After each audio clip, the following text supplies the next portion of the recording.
ವಿದ್ಯಾರ್ಥಿಗಳೇ, ಈ ಒಂದು ವಿಡಿಯೋದಲ್ಲಿ ನಾವು ನಿಮ್ಮ ಬಿಕಾಮ್ ಸೆಕೆಂಡ್ ಸೆಮಿಸ್ಟರ್ SCP ಸಿಲೆಬಸ್ನಲ್ಲಿ ಇರುವಂತಹ ಕನ್ನಡ ವಿಷಯದ ಒಂದು ಪದ್ಯ ಸ್ತ್ರೀವಾದಿ ದೃಷ್ಟಿಕೋನ ಮತ್ತು ತಾತ್ವಿಕ ವಿವೇಚನೆ ಇದರ ಮೇಲೆ ಕೇಳುವಂತಹ 5 ಅಥವಾ 10 ಅಂಕದ ಪ್ರಶ್ನೆಗೆ ಉತ್ತರಗಳನ್ನ ಚರ್ಚಿಸೋಣ.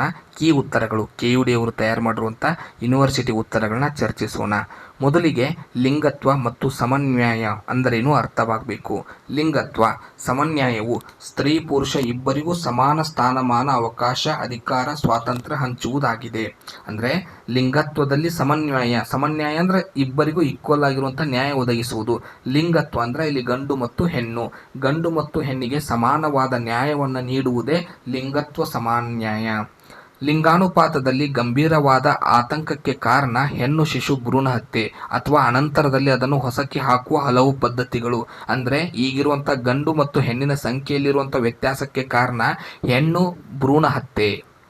ಸ್ತ್ರೀಯರಿಗೂ ಶಿಕ್ಷಣದಲ್ಲಿ, ಉದ್ಯೋಗದಲ್ಲಿ, ಅಧಿಕಾರದಲ್ಲಿ, ಆಡಳಿತದಲ್ಲಿ, ಆಹಾರ, ಆರೋಗ್ಯ, ಕುಂದುಕೊರತೆಯಲ್ಲಿ, ಆಯ್ಕೆಯಲ್ಲಿ ಸಮಾನತೆ ನೀಡಬೇಕಾಗಿದೆ. ಲಿಂಗ ವಿಭಜನೆ ಮತ್ತು ಲಿಂಗತ್ವ.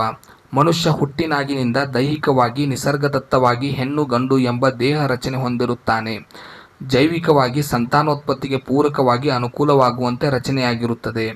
ನಾವು ಸಮಾಜದಲ್ಲಿ ಸೃಷ್ಟಿಸಿಕೊಂಡ ಶ್ರೇಣಿ ಪುರುಷನಿಗೆ ಇರುವ ಧೈರ್ಯ, ಸಾಹಸ, ಆಕ್ರಮಣಶೀಲತೆ, ಮುಂದಾಳತ್ವ, ಒರಟುತನ ಇವು ಗಂಡು ಗುಣಗಳಾದರೆ, ಗಂಡು ಗುಣಗಳಲ್ಲಿ ಹೆಣ್ಣು ಗುಣಗಳು ನಾಚಿಕೆ, ಸಂಕೋಚ, ಸಹನೆ, ತಾಳ್ಮೆ, ಅವಲಂಬನೆ.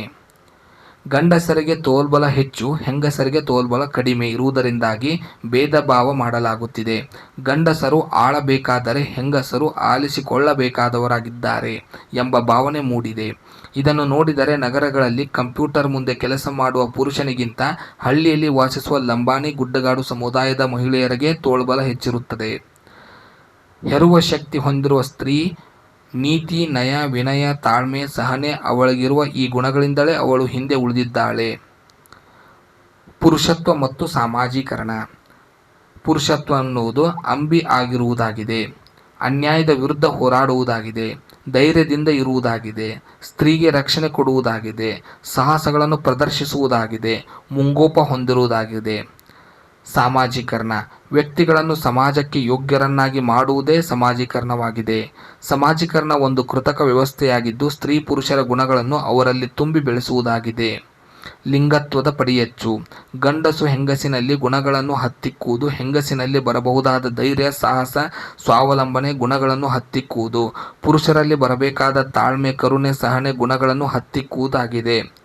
ಗಂಡು ಮನೆಯ ವಾತಾವರಣದಲ್ಲಿ ತಂದೆ ಪಡಿಯಚ್ಚು ಆಗಿರುತ್ತಾನೆ. ತಂದೆಯ ನಂತರ ತನ್ನ ಅಕ್ಕ ತಂಗಿ ಅಂದರೆ ಮೇಲೆ ಮದುವೆ ನಂತರ ಮಡದಿಯ ಮೇಲೆ ಹೀಗೆ ತನ್ನ ಅಧಿಕಾರ ಚಲಾಯಿಸುತ್ತಾನೆ. ಹೆಣ್ಣು ಮನೆಯ ವಾತಾವರಣದಲ್ಲಿ ತಾಯಿಯ ಪಡಿಯಚ್ಚು ಆಗಿರುತ್ತಾಳೆ. ಸಹಿಸಿಕೊಳ್ಳುವ, ಅಡುಗೆ ಮನೆ ಹೊಸ್ತಿಲಲ್ಲಿ ಇರುವ ಎಲ್ಲ ಅತ್ಯಾಚಾರ, ನೋವು, ದಬ್ಬಾಳಿಕೆಗಳನ್ನು ಸಹಿಸಿಕೊಳ್ಳುವುದು ಅವಳದ್ದಾಗಿರುತ್ತದೆ. ಸೊ ಇದಿಷ್ಟು ನೀವು ಲಿಂಗತ್ವದಲ್ಲಿ ಬರೆಯಬೇಕಾದಂಥ ಒಂದು ಪಾಯಿಂಟ್ಸ್ಗಳು. ಇವಿಷ್ಟು ಪಾಯಿಂಟ್ಗಳನ್ನ ನೀವು ಬರೆಯೋದ್ರ ಮೂಲಕ ಪೂರ್ತಿ ಅಂಕಗಳನ್ನ ಪಡ್ಕೊಳ್ಬೋದು. ಮುಂದಿನ ತರಗತಿಯಲ್ಲಿ ಮತ್ತೊಂದು ಲೇಖನದೊಂದಿಗೆ ಸಿಗೋಣ. ಧನ್ಯವಾದಗಳು.